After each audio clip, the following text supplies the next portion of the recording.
Mrs. Anderson, did you eat the strawberries that were in the fridge again? I was saving those for myself.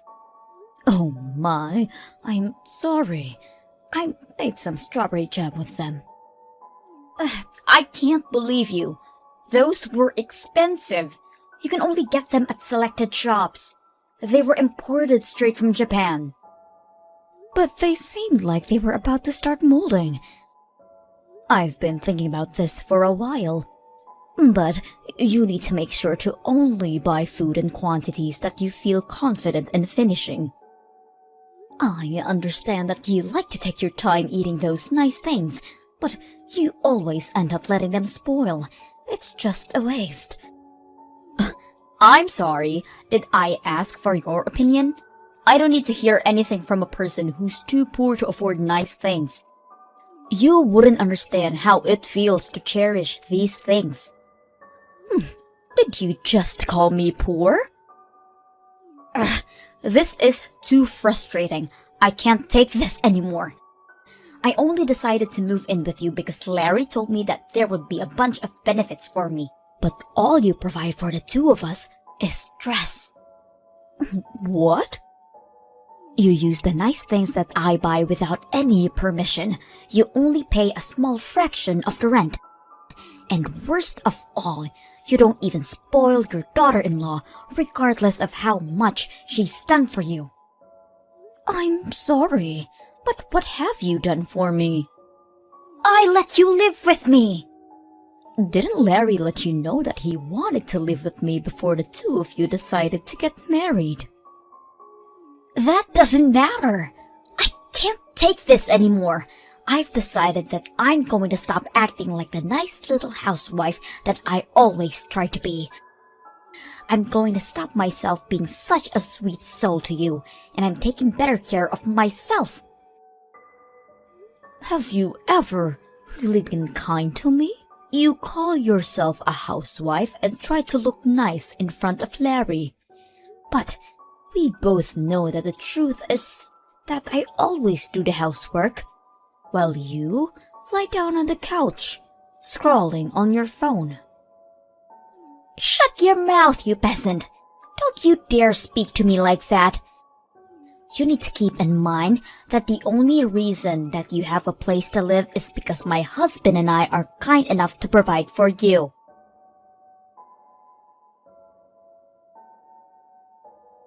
Larry, I need to tell me what you told Molly to convince her to live with me. Huh? What do you mean, Mom? She just threw all of her anger at me, that this isn't what she signed up for, and that you told her that there would be benefits on her side by living with me. She even went as far to call me a peasant, and that I should be ashamed of not being able to spoil her. Molly told me that you were the one who came up with the idea to live with me and that you convinced her to do so. So I need to know what you told her. Just come clean with it. I need to know this to straighten out this whole situation. Besides, I've been having a feeling that you're lying to me for a while now. What? I mean, you had a bunch of money inherited to you when Dad died, didn't you? You worked at a decent company, so I imagine the insurance was great. Therefore, I figured that you had enough to be well off for the rest of your life. Maybe even better than well off. So I told Molly that you would support us a pretty good amount per month if we let you stay over at our place. So we had a discussion and decided that it would be best to rent the money that we need for now and have you support us to pay it back. And you tried to ask me to live with you guys without raising any suspicions by keeping something so huge from me? Wow. I remember how happy I was when Molly told me that she wanted to keep me close for when I grew old. It was all about just money. Huh. You don't have to say it like that, Mom. Don't you enjoy our company? After finding out about your motives, no, I don't. You turned Molly into a cold-hearted liar. Now all she does is complain about my presence and call me poor. I should never have even bothered living with the two of you. So explain everything to Molly right now. That there was never a conversation about me providing for the two of you and that you lied about it. And while you're at it, apologize and tell her that you'll single-handedly provide from her from now on. What? How did our conversation end up in that direction? You're supposed to be understanding and help us more with future payments. Why would I do that? Because Molly isn't the same girl as the girl I met either. Ever since my salary started going down, she's been constantly irritated about my presence too. Thanks to that, she and I haven't been doing so well as a couple. I can't say that I didn't notice how her behavior towards you had changed as well. Even in this situation, I believe that you would help me. Because you're my mother, and that's what mothers should do for their sons. But you didn't even bother offering help, and now you're trying to abandon me in this situation and leave everything in my hands. Don't you see how harsh you're being? You're my mother, so do something. Are you kidding me? How old are you? Someone your age needs to pick up their crap and finally become independent. I'm the one who should be asking you if you're kidding me right now. What kind of mother behaves like that to her son? If you're going to be so cold, then fine. I see how it is. I could kick you out of the house as soon as I want. You are going to kick me out? Even though you're the one who suggested that I live with you in the first place. If that happens, you're going to be in big trouble, aren't you? You sold our house and all of the land that you owned before moving in with us. You have nowhere to go back to, right? You don't want to become homeless at that age, do you? All you have to do to avoid that outcome is to stay in that house and keep paying your rent to us. I can't believe this. You're threatening me. I've raised my son into a monster. Come on, I'm just negotiating, Mom. Besides, you still have the money that you earned by selling our old house, didn't you? I'm sure it wouldn't hurt to pay a little bit of rent every month. I look forward to our business together. Well, we couldn't have had such a nice house without you, so thank you for your support. When are you going to pay your rent for this month? Larry told me that you would be paying $3,000 for rent this month. Why have you not still paid us? What? 3,000? What kind of joke is that? Are you telling me that Larry lied to me again? Why does he always lie to get out of trouble when he knows that he's going to get caught? Never mind then. I'll just tell you myself. Larry and I will be asking for $3,000 each month as rent from now on. Are we clear? You can manage to do that, right? No, I can't. I already pay an amount that will pay well over my expenses in a month, and now you're asking for $3,000 a month? I'm only paying the same amount that I used to. $1,000 for each month is enough. I guess this means our negotiation has failed. I'll pack up your things and leave them outside. So gather those things and please leave. What? This is your last chance to change your mind. If you promise to pay $3,000 every month, then we'll let this incident slide. I won't throw your things outside. So, what's it going to be? Are you going to pay $3,000 each month as rent? Or are you going to be homeless and spend your nights on a bench in a park? Feel free to make the choices that fits your preference. I can't believe you. You can't just kick someone out like that. As you've already figured out by now, I'm barely getting by at this point, thanks to your dumb little son who couldn't manage to keep his job. You don't have the option to keep another mouth to feed for free. You don't keep me around for free. I pay my part of the expenses. And you say that you don't have the option, but I don't see you getting a job either. Stop arguing with me. My job is to take care of the house. I'm not going to go out and work like a peasant, so you need to pay rent and account for that. How does that make any sense? But you choose to ignore our needs and neglect your part in supporting us. Have you used up all of the money that you earned through selling your house already or something? It's my money, and I get to use it however I want. How selfish can you be? You use all of your money for yourself while your son and daughter-in-law are struggling to get by. I can't imagine how easy it must be to rely on someone else to live while not making any contributions whatsoever. But that ends now. If you can't pay your rent, then get out of my house this instant. So that's all I was to you, huh? You never cared about me. You just wanted to use me as an ATM. Well then, I'm glad to leave. Shut up, you poor old hag. I mean, what else did you expect to be to us? The only good that you do is pay us, so I think it's fair that we only see you as an ATM. You're not worth the space in our house. You need to leave and never show up ever again. There's literally no point in letting you live with us, you parasite. I guess I'll move into the luxury nursery home with a built-in country club in the town next door.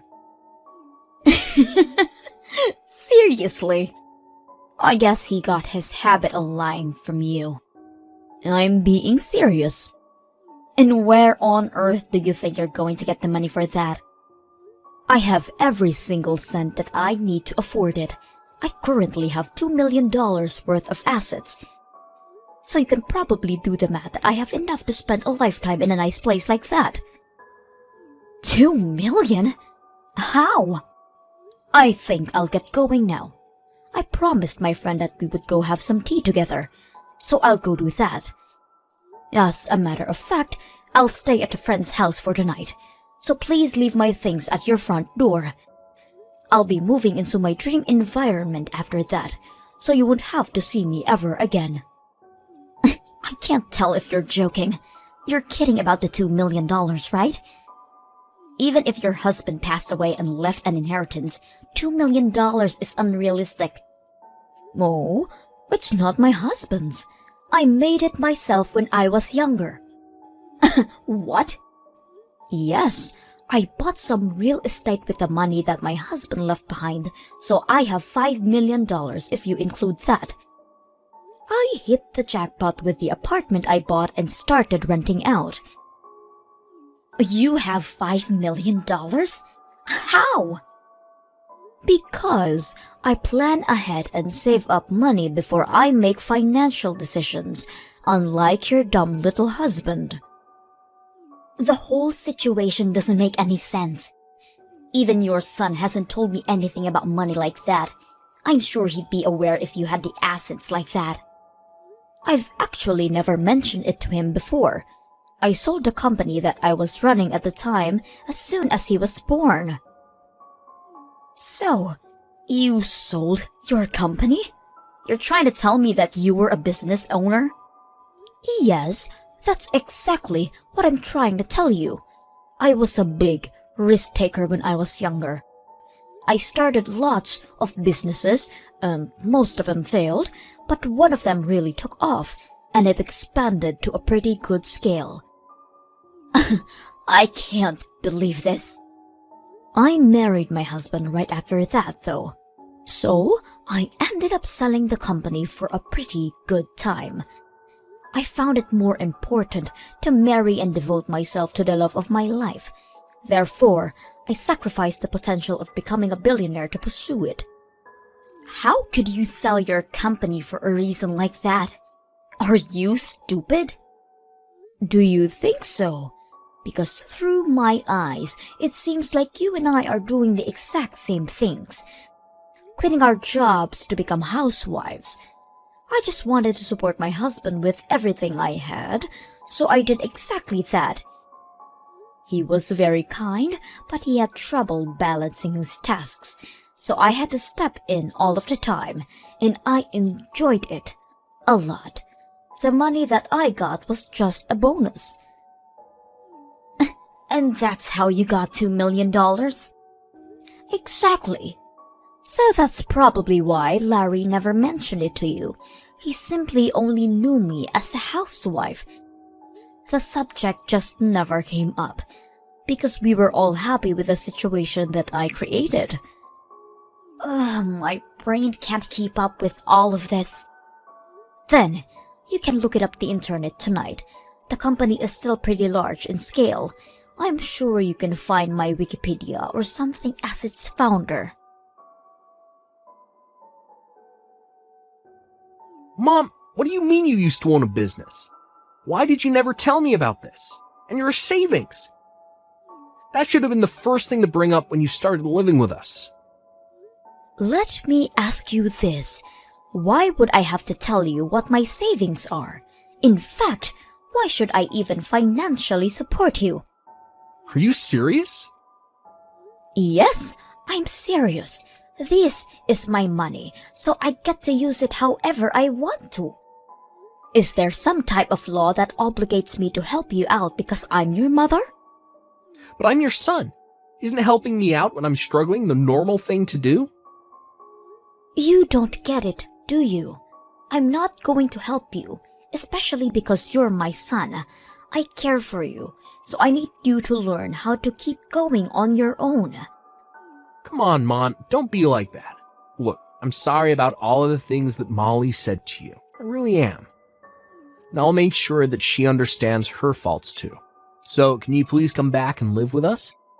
Molly is saying she'll do all the housework from now on, and I'm sure things are going to work out this time. All you need to do is support us the way you always did, and all are going to be well. Sorry, but I just finished signing up for the nursing home that I was talking about earlier. So, no, I won't be moving back with the two of you anymore. What? Have you already finished signing up? I mean, I can't just stay at a friend's house forever, can I? The place I'm moving to has a whole building to itself, so I'll be spending the rest of my life shopping and sipping margaritas next to a pool. My friend even said that she's moving in with me, so we'll be having the time of our life. They own a whole building? And a country club is inside. How much is that going to cost you? You could save so much money living with us instead. I'd rather use everything I have on myself than let you two parasites steal from me. I hope you and Molly live happily alongside each other. Don't mind me anymore. The poor old hag will be living in a beautiful nursing home with everything she needs to be happiest she could be.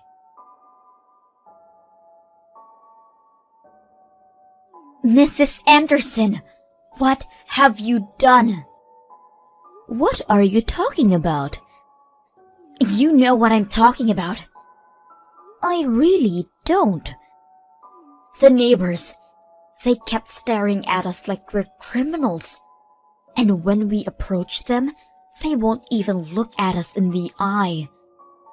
It's very difficult to live comfortably when you're surrounded by people who treat you like that. And why do you suppose that I was the one who did something? Because we haven't done anything to any of them. And this all started as you left our house. Well, I'm so very sorry for the two of you. It might be because I stopped donating to the city. What do you mean? I'd actually been donating to the city for a long while now. You know, giving back to your community feels great. So I'd make large donations towards schools in this area. I also donated all of the money that was used for the furniture of the city hall that was built up a while ago. I'd make donations like the above every year. You do all of that for people that you've never even met? But you still can't pay for our house. How is that fair? Because a couple of adults should be able to account for their own expenses on their own. I lived in that city, and the responsibility was partially mine.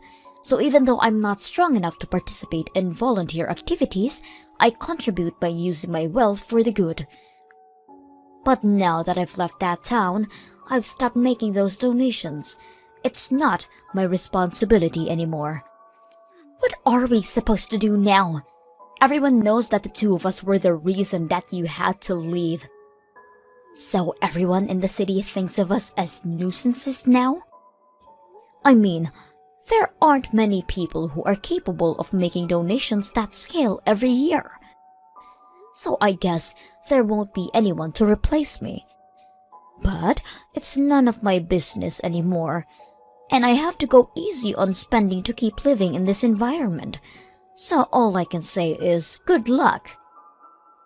What do you mean, good luck? How are we going to keep living here if every single person hates us? Please, come back to town. There's no way on earth that I will ever go back. I mean, who in their right mind would leave a living dream to go back to live with a crappy married couple? If the donations are the problem, then why don't you two just make the donations instead of me? It feels amazing to be able to give back to your community and be appreciated by the people at the same time. I think I've always had a thing for taking care of others. Then take care of us too. Please. Why are you so cold to only us two? Because it's my policy. I only like to take care of people who I like. Do you not like us? No. I like everyone in that city because they supported me a lot when my husband first passed away, and I had to start raising Larry alone. That's when I decided that I wanted to start making the donations. I'm proud to say that I can probably make any type of sacrifice for the people who I love. But I can't do that if I hate you, right? I don't want to pay a single cent for the two of you. You hate us that much? Your own son and his wife? Yes. Even a grandchild wouldn't convince me to bring the two of you into my life ever again. I can't believe you just said that. Boo-hoo. I know it'll be tough, but I hope you two get up on your feet and try to make it work there. Now, I'll go have my afternoon tea on the terrace with my friends now. Goodbye. After that, I immediately met with my lawyer and wrote a will that stated every penny in my name will be donated to non-profit organizations from all around the world. As soon as I sent a letter letting them know, Larry and Molly stopped spamming me with their emails begging me to come back. It seems that they're finally going to start working hard and taking initiatives in their own lives. Larry started studying to earn a certificate that will lead to a promotion in his workplace, and Molly started a part-time job at a cafe as well.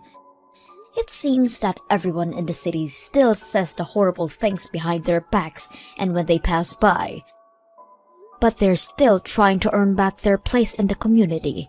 Hopefully, everything works out for them, and they can be proud of achieving that.